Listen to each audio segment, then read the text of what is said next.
Yo, what is going on, everybody? Ryan M Entertainment back for a brand new video. Y'all already know what's going on. We're gonna be continuing with the It kind of theme because of the last video I recorded. This time we're gonna be doing the 10 worst and 10 best Stephen King movies.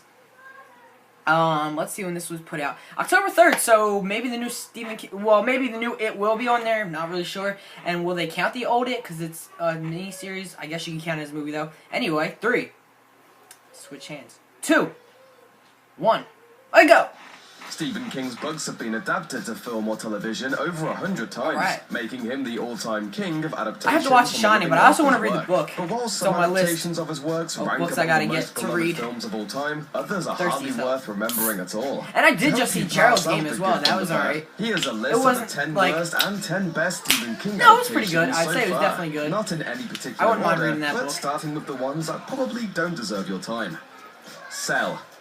9 years after appearing together in 1408, which we'll be talking about much later, John Cusack and Samuel L. Jackson reunited for Cell. Unfortunately, it wasn't a reunion really worth having. The plot centers on Clay Riddell, a man who's determined to reunite with his son after a malevolent electronic signal turned cell phone users into mindless killers. Along the way, he teams up with train driver Tom McCourt in order to better their chances of survival. While the novel was generally well received for its technophobic take on the zombie trope, the movie suffered a far less positive fate. It stunk. Graveyard Shift. 1990's Graveyard Shift still stands as one of the worst King adaptations. In a main textile mill where a drifter has taken a job, several overnight employees have died, and the egomaniacal foreman sends the drifter and others down into the basement to investigate. King's short story didn't translate well to the screen. The saving grace of the film is a crazy exterminator played by Brad Dourif.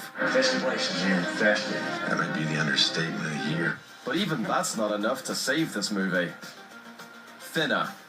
Despite having excellent source material, Tom Holland's 1990 adaptation of Thinner just couldn't pull it off. When an obese and morally bankrupt lawyer, Billy Halleck, accidentally runs over and kills a gypsy woman, he uses his court connections to get off the hook.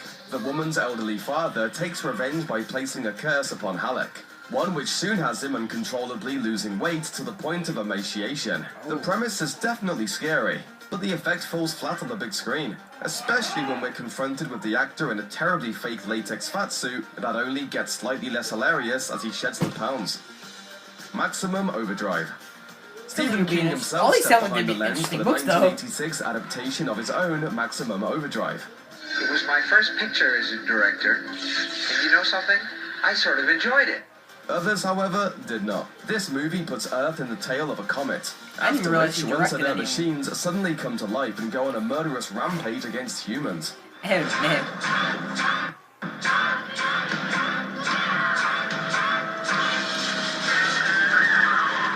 At a truck stop, a bland protagonist played by Emilio Estevez and an odd assortment of other unremarkable characters settle in to wait out the living trucks that have them pinned down inside. While Maximum Overdrive does have a killer soundtrack from AC/DC and a few neat shots peppered throughout, the movie is still a maximum dud.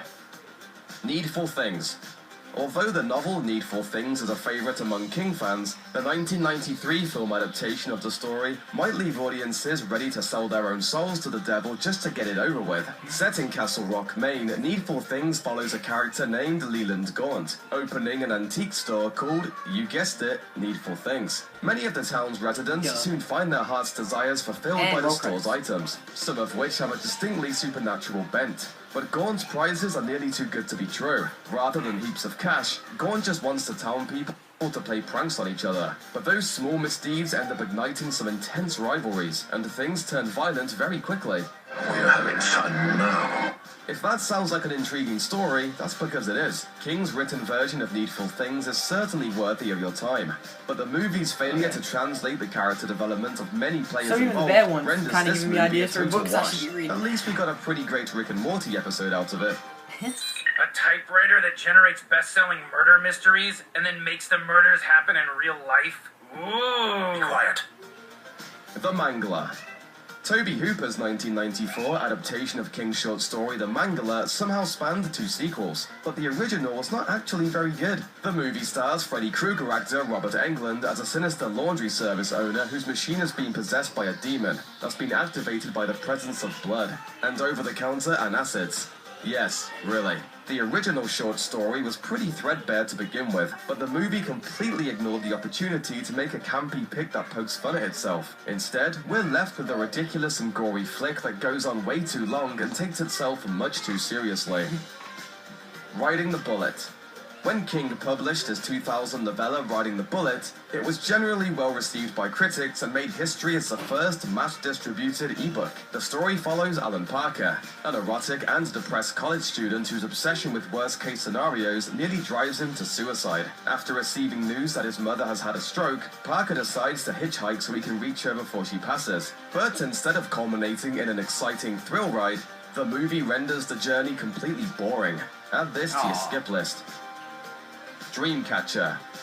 Even Stephen King didn't completely love his 2001 novel Dreamcatcher, but the resulting movie was even worse. The film follows 4 lifelong friends who have psychic powers, of course, on a winter hunting trip to upstate Maine. They soon find themselves caught between invading aliens and the US military forces trying to contain them.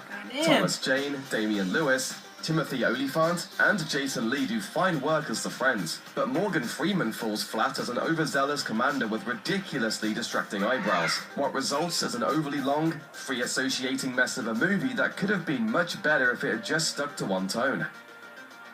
The Lawnmower Man. Damn. If you're a fan of this short story from King's 1978 collection Night Shift, don't be fooled by Brett Leonard's 1992 film The Lawnmower Man. It's an adaptation in name only. Other than the title and a single scene, the movie bears little resemblance to the source material. Instead of a nutty little tale about a lawn mowing service gone horribly wrong, the film steals from the short story Flowers for Algernon and Mary Shelley's Frankenstein for its mishmashed plot. The movie centers on a doctor who chooses a mentally impaired greenskeeper to be the subject of his experiments in intelligence boosting via virtual reality and a drug cocktail. Follow King's lead on this one and give the lousy story of the Lawnmower Man a hard pass. The Night Flyer. How many more bad ones do we got? I want to get to the good ones. It's always funner to... I guess no. It's probably doesn't mean that this 1997 adaptation is actually a good movie. Miguel Ferrer plays tabloid reporter Richard Dees, who attempts to hunt down a serial killer who uses a small aircraft to travel from town to town, leaving a grisly trail of victims in his wake. Dees soon finds that this is no ordinary criminal, and must also deal with a competing reporter who's trying her hardest to steal his scoop. While the short story's version of Dees was an unlikable cynic who finds his worldview shaken, the movie script and Ferrer's flat performance makes Dees a complete jerk with no redeeming qualities. If you decide to watch The Night Flyer, you'll probably find yourself rooting for the bad guy to win before it's all said and done. Now that we've gotten through the schlock, here are the best Stephen King adaptations so far. Yay! Good one. Carrie. For over 40 years, Brian now, De do they Palma's count the reboots on here? 1976 Like, adaptation of Carrie has remained a classic. Released just 2 years after the book's publication, Carrie was the first adaptation of a Stephen King work, and it's still arguably the best.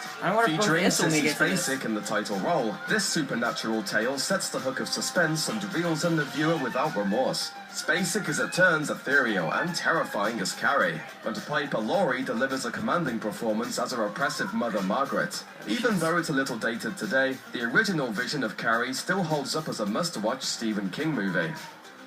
Stand By Me.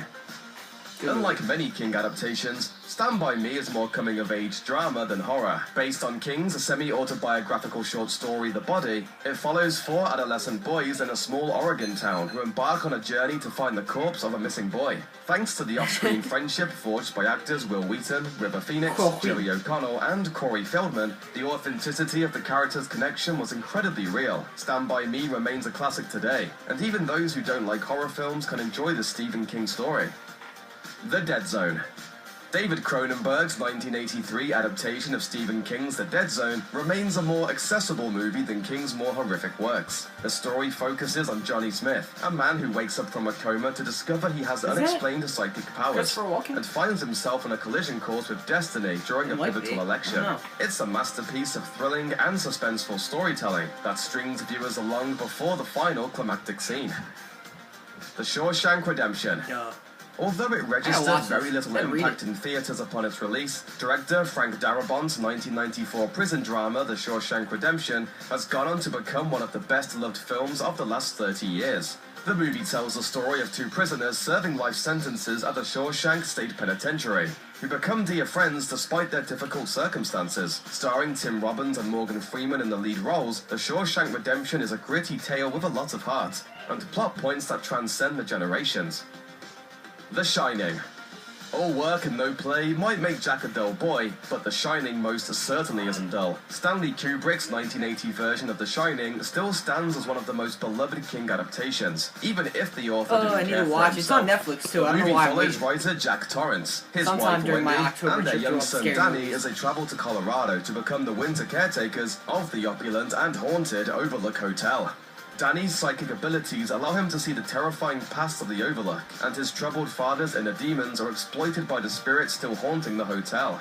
The tale deviates significantly from the source material in both characterization and storyline. Nevertheless, The Shining continues to be a favorite among horror lovers.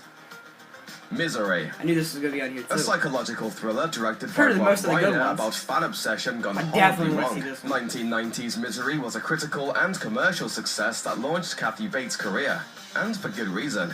The plot follows romance author Paul Sheldon as he wakes up from a car accident to find himself in the care of a superfan named Annie Wilkes. You and I were meant to be together forever. When Wilkes learns that Sheldon has killed off her favorite character in his latest novel, things start to get grim, and there are some scenes of torment that won't soon be forgotten or forgiven by fans of this film. The Green Mile. Director Frank Darabont returned to the King Library for another prison drama with 1999's The Green Mile, starring Tom Hanks and Michael Clarke Duncan. This flashback film is told from the perspective of Paul Edgecombe, who recounts the supernatural events he experienced as a corrections officer after a very special prisoner arrived on death row at the Cold Mountain Penitentiary. It's a soulful and thoughtful movie, which will leave most viewers profoundly affected after the credits roll. Dolores Claiborne. Kathy Bates returned to the world of Stephen King when she appeared in the 1995 psychological thriller Dolores Claiborne, based on the novel of the same name and directed by Taylor Hackford. The film follows the tale of a domestic servant who's accused of murdering her elderly employer. It's a harrowing and suspenseful tale that will keep audiences guessing until the end. 1408. In the 2007 psychological horror film 1408, John Cusack does what he does best. He plays a cynic with love problems. Starring as Mike Enslin, a skeptical author who decides to check into a notoriously haunted hotel room in order to investigate it. He's joined by Samuel L. Jackson as hotel manager Gerald Olin. What follows is a tense and terrifying descent into Enslin's psyche. Although it's definitely not on the level of The Shining, 1408 is still a satisfying and scary haunted hotel effort that manages to generate genuine thrills without relying on bucketfuls of gore. The feature film smashed all sorts of records on its opening weekend, and for good reason. It's a very decent adaptation of one of King's most prized books. The 1990 TV miniseries successfully translated the scares of the novel as well, but its budgeted special effects and bloated acting moments have kept that version from aging well in the years since.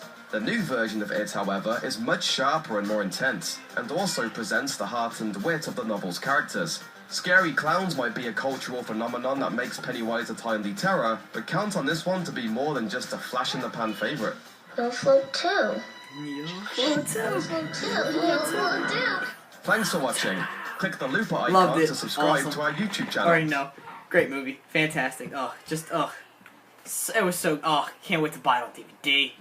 Nobody even buys DVDs anymore, but I'm gonna buy it anyway. Anyway, I gotta get a lot of those books. Just cause, like, I wanna be a writer. And I wanna write the horror con stuff. Just like Stephen King do. So, you already know. Why? Why? What could y'all know? Haters. Anyway, but yeah. So I gotta read a couple of those. Misery sounds like it would be a really good book. The Shining. Actually, a lot of them sound like they would be really good books. And then I want to watch the movies for some of them too, obviously. But as for right now, that is gonna do it. Thanks everybody so much for watching. If you enjoyed, as always, make sure you absolutely wreck that like and subscribe button for some more.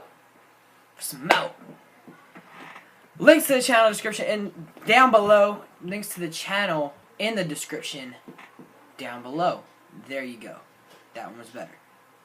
Also, my gaming channel and my couples channel are also down there, so make sure you go subscribe over there if you feel like it. If if you love me, it's fine. Anyway, thanks everybody so much for watching. Peace out, everybody. Have a good day.